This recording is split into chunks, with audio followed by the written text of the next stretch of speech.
دلہن کے بھاری بھرکم لہنگے میں وہ اندھا دھند بھاگی جا رہی تھی۔ اسے کوئی ہوش نہ تھا۔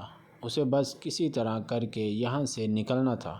وہ بھاگتی ہوئی ایک گلی سے نکلتی دوسری گلی کی جانب مڑی اور ایک بہت بڑی کھلی گلی میں پہنچ کر گہری سانسیں بھرنے لگی۔ ارد گرد دیکھا تو بہت بڑے بڑے گھر تھے۔ رات کی تاریکی پھیلتی جا رہی تھی۔ دور دور تک سڑکوں پر اسٹریٹ لائٹس جگمگا رہی تھیں۔ وہ ہر طرف دیکھتی، اب آہستہ آہستہ چل رہی تھی۔ اس کی ٹانگیں تھک ہار چکی تھیں۔ وہ بہت دیر سے بھاگ رہی تھی۔ اب اس کی ہمت جواب دے گئی تھی۔ وہ اب چاہ کر بھی بھاگ نہیں پا رہی تھی کہ اچانک اسے اپنے پیچھے قدموں کی چاپ سنائی دی۔ اس کا دل سوکھے پتے کی مانند لرزا۔ وہ لوگ میرے پیچھے آ گئے ہیں، مجھے نکلنا ہوگا۔ وہ گھبرائی ہوئی وہاں سے تیزی سے بھاگی۔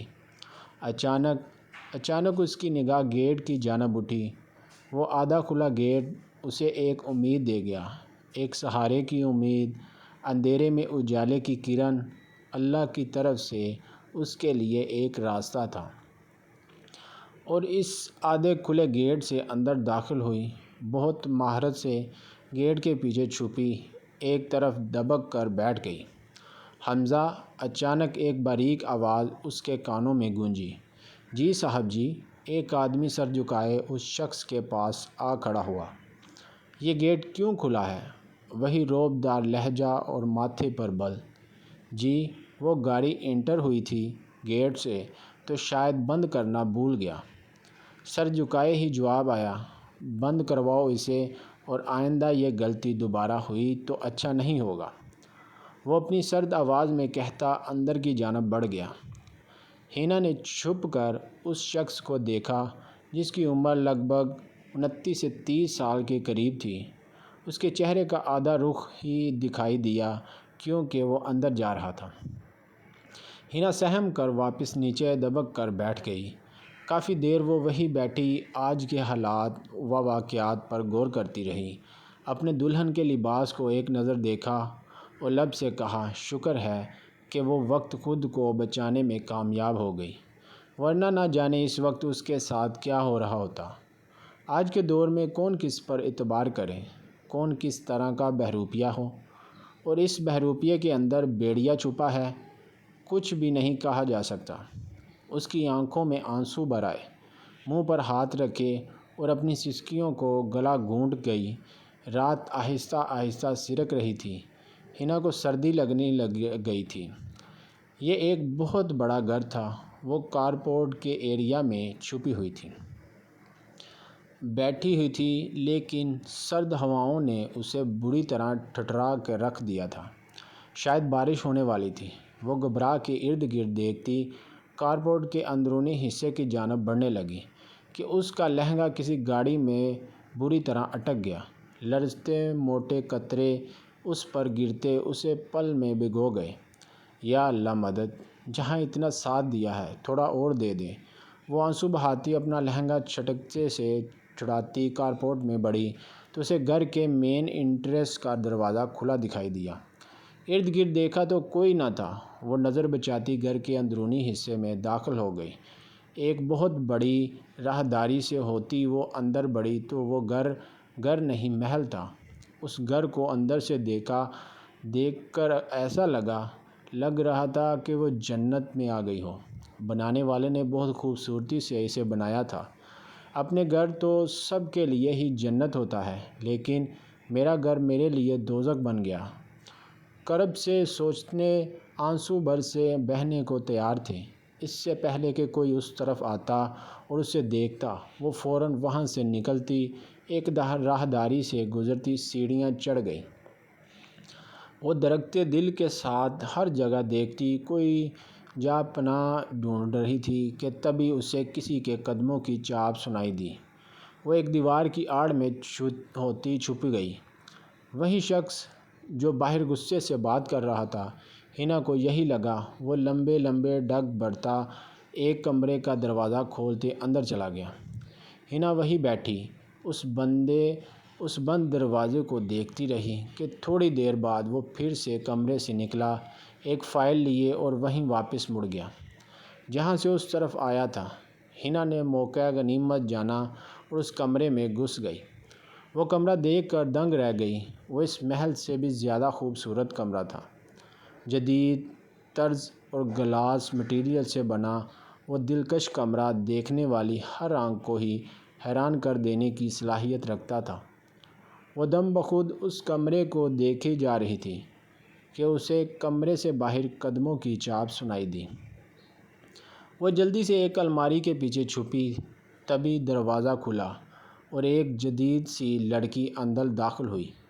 اس نے long maxi top black frock پہنا ہوا تھا، جس میں وہ چھپ کر اور دکھائی زیادہ دے رہی تھی۔ وہ لڑکھڑاتی ہوئی اندر داخل ہوئی۔ شہریار، شہریار، وہ اونچی آواز میں پکار رہی تھی۔ ہنا کا دل دہک سے رہ گیا، کہیں وہ مجھے دیکھ نہ لے۔ ہنا مزید سمٹ کے پیچھے ہوتی بیٹھی۔ اسی پل کمرے کا دروازہ کھلا اور وہی شخص اندر داخل ہوا۔ اس لڑکی نے پلٹ کر شہریار کو دیکھا۔ اس کے چہرے پر مسکان آئی۔ میرا شہریار! وہ اپنی باہیں وا کر شہریار کی جانب بڑھی۔ اگلے ہی پلشمر یار نے اسے پیچھے کی جانب دھکا دیا۔ وہ بری طرح لڑکھڑاتی زمین بوس ہوئی۔ اپنے گندے ہاتھوں سے شہریار کو چھونا بھی مت، اس شخص نے غصے سے نشے میں دھت نایاب سے کہا۔ کیوں نہ چھوؤں؟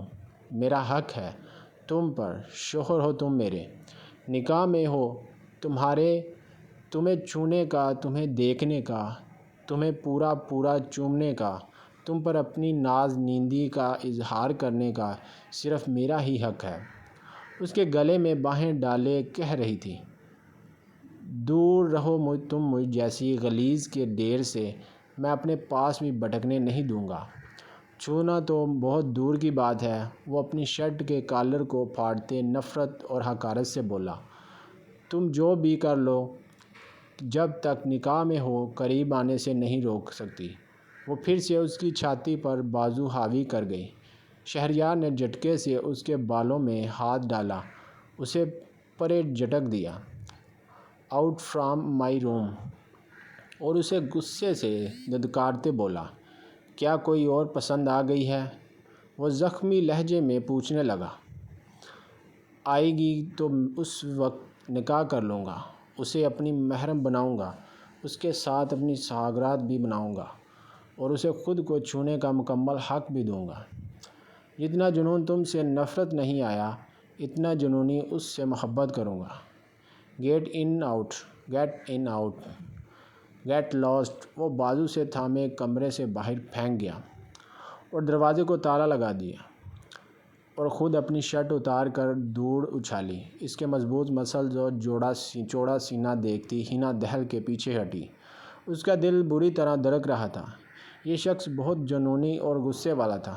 اپنی بیوی کو لے کر ذرا بھی لحاظ نہ کیا، اور اگر اسے ذرا بھی خبر ہو جاتی کہ کوئی غیر لڑکی اس کے روم میں ہے تو نہ جانے کیا سزا دیتا۔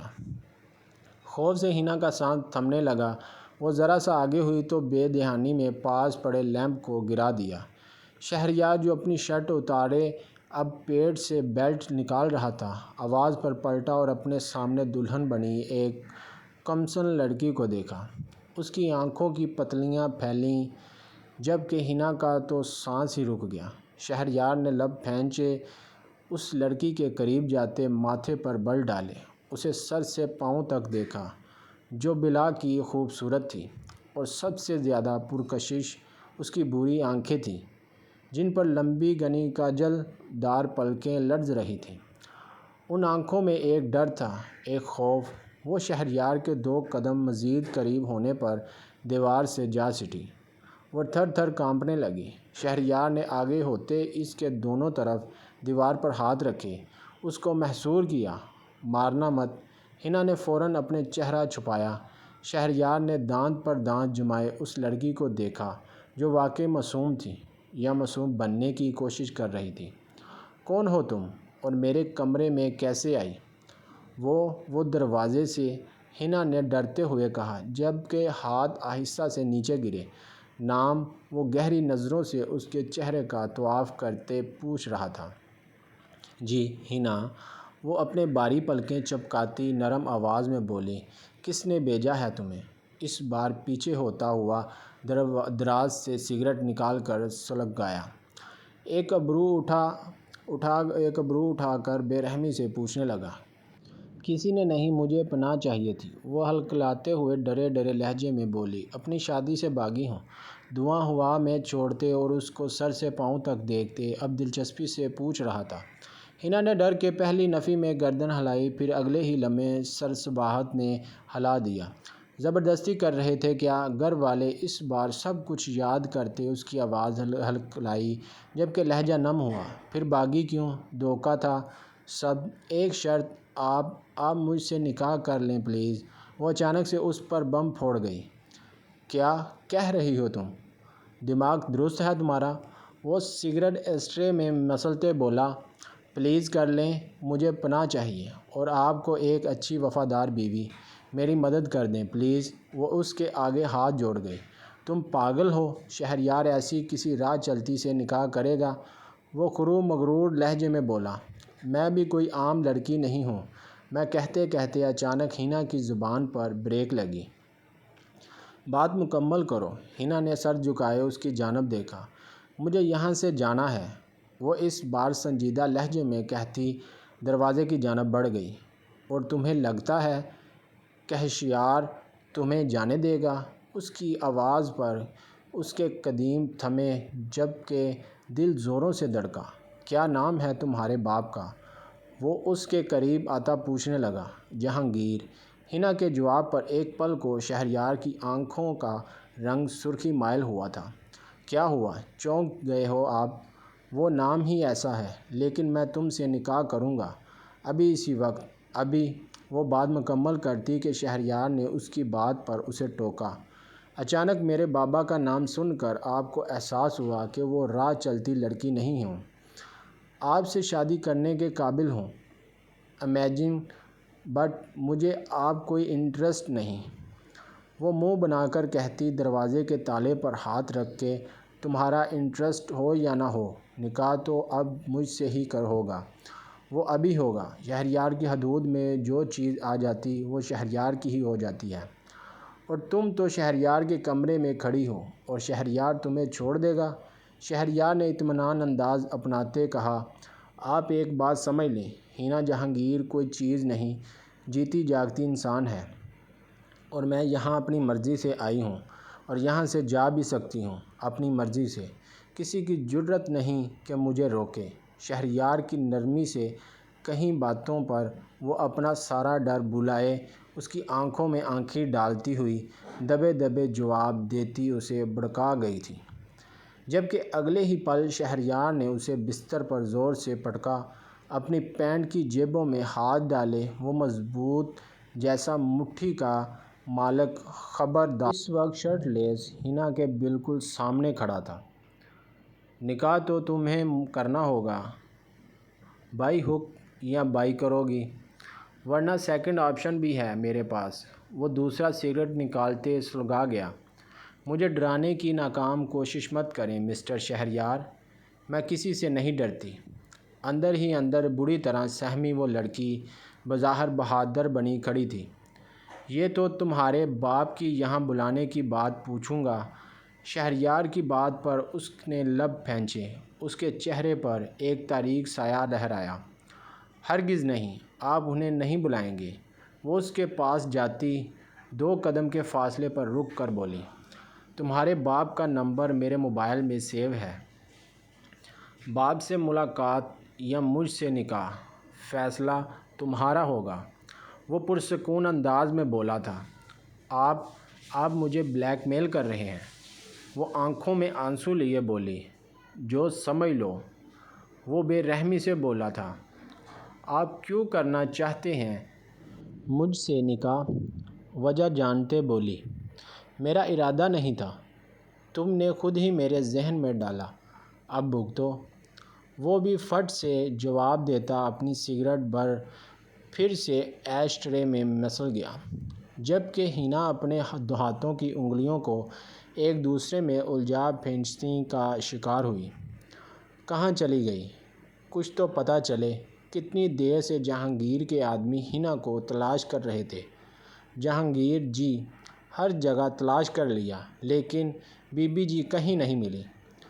سبکت نے سر جھکائے کہا تو جہانگیر کا بھاری ہاتھ اس پر اٹھا۔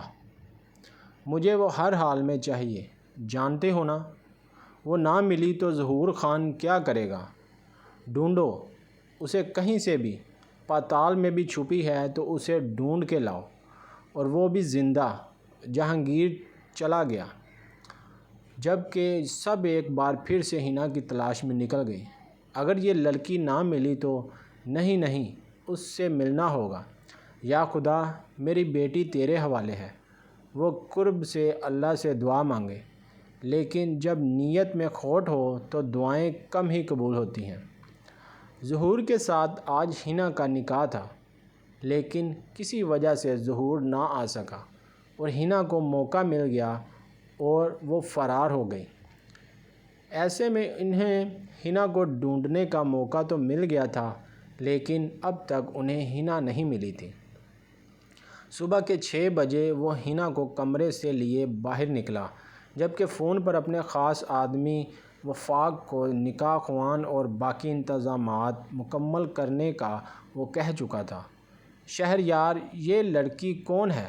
عنایت بیگم نے حیرانی سے دلہن کے لباس میں کمسن لڑکی کو شہریار کے ساتھ اس کے کمرے سے نکلتا دیکھا تو سیڑھیاں اترتی اور بری طرح ٹھٹکتی تھی، جبکہ ان کے پیچھے نایاب پر تو جیسے پہاڑ ٹوٹ پڑا۔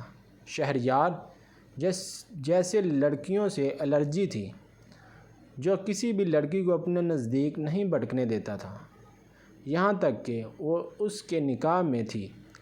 کتنی بار اس کے قریب ہونا چاہا، کیا جتن نہیں کیے تھے اس نے، لیکن وہ اسے چھونا تو دور کی بات دیکھنا بھی گوارا نہیں کرتا تھا۔ اس کی نظر میں نایاب ایک آزاد خیال لڑکی تھی، جس کا سجنا سنورنا دنیا کے سب مردوں کے لیے تھا، اور وہ ایسی لڑکی کو اپنی زندگی میں مجبوراً اپنا نام تو دے گیا تھا، لیکن وہ مقام نہ دے سکا جو شہریار کی بیوی کو ملنا چاہیے تھا۔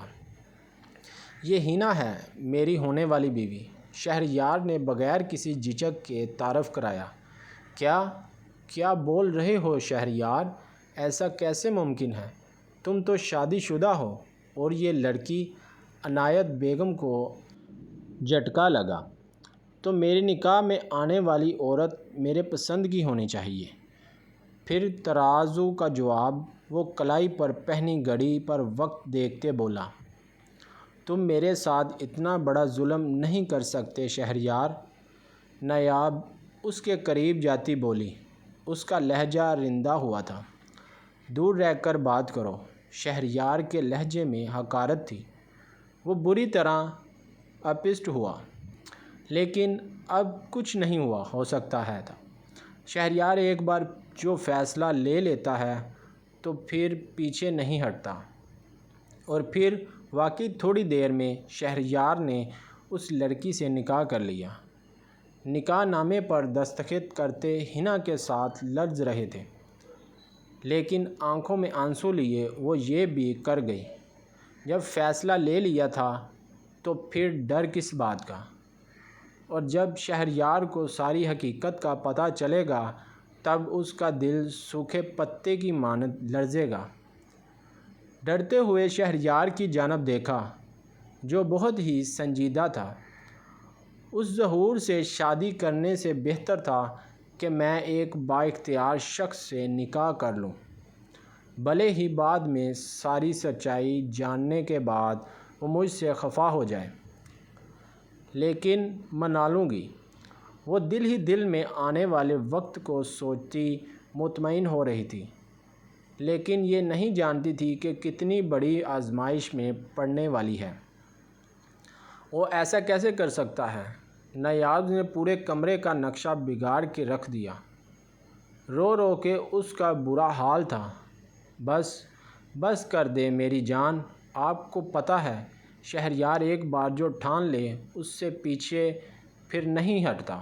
عنایت بیگم نے بلک کر روتی نایاب کو سنبھالنا چاہا، جبکہ خود بھی غصے سے پیٹ و تاب کھا رہی تھی۔ ہنا گھبرائی ہوئی شہریار کے روم میں بیٹھی تھی۔ کچھ دیر پہلے ہی وہ اس کے کمرے میں پناہ لے کر آئی تھی اور اب وہ اس کمرے کی مالک بن گئی تھی۔ اسے اس لڑکی نایاب کے لیے بہت دکھ محسوس ہو رہا تھا، لیکن ہنا بھی کیا کرتی، وہ مجبور تھی۔ اسے خود کو سیکیور کرنا تھا اپنے باپ اور ظہور سے۔ شہریار کمرے میں داخل ہوا تو وہ جھٹ سے صوفے سے اٹھ کھڑی ہوئی۔ شہریار نے ایک گہری مسکان سے اسے دیکھا۔ ہنا کا ننھا سا دل پسلیوں سے ٹکرانے لگا۔ وہ جھٹ سے اپنی جگہ سے اٹھ کھڑی ہوئی، جبکہ شہریار اس کی طرف بڑھنے کی بجائے الماری والی سائیڈ پر چلا گیا۔ وہاں سے کچھ پیپرز لیے اور خاموشی سے باہر نکل گیا۔ ہنا پھر سے چپ چاپ وہیں بیٹھ گئی۔ سارا دن گزر گیا، کوئی بھی روم میں نہیں آیا تھا۔ اب تو ہنا کو بھوک بھی زوروں کی لگی تھی۔ حالات کیسے بھی ہوں، پیٹ کی بھوک تو کبھی نہیں مٹتی۔ پیٹ میں بھوک سے اب شدید ابال اٹھ رہے تھے۔ کل دن سے اس نے کچھ بھی نہیں کھایا تھا اور اب مزید بھوک برداشت کرنے سے اس کی آنکھیں نم ہوئی تھیں۔ ایک تو وہ اتنا بڑا فیصلہ کر گئی، بنا شہریار کو جانے اس سے نکاح کر لیا، اور اب اس کے رحم و کرم پر بیٹھی تھی۔ بے اختیار اسے جہانگیر اور ظہور یاد آیا تو وہ چڑچڑی لے کر رو گئی۔ خود کو کمپوز کرتے وہ اٹھی اور کمرے سے باہر نکلی۔ اندازے سے چلتی وہ کچن کو ڈھونڈتی کچن میں آئی، جہاں اس وقت کوئی بھی نہ تھا۔ اتنا بڑا محل ملازموں سے، یعنی اتنا بڑا محل، بے شمار ملازم، سب کچھ ہونے کے باوجود بھی ہنا کو اس وقت اپنے لیے روٹی راکھوار ڈھونڈنا پڑا تھا۔ یہ لمحہ اس کے دل پر ایک گہرا نقش کر گیا۔ دولت، طاقت، محل اور نوکروں سے جھنڈ بھی انسان کو تنہائی اور بھوک سے نہ بچا سکے۔ اصل سکون صرف اپنوں کے ساتھ اور اپنے ہونے کے احساس میں ہے۔ ہنا نے چولہا جلایا اور اپنے لیے روٹی رکھنے کو آگ تاپتے ہوئے سوچا، اب میرا اصل امتحان شروع ہوا ہے۔ یہ محل میرا قید خانہ ہے یا نجات کا دروازہ، یہ وقت ہی بتائے گا۔ اگلے ایپیسوڈ کے لیے کمنٹس کریں۔ شکریہ۔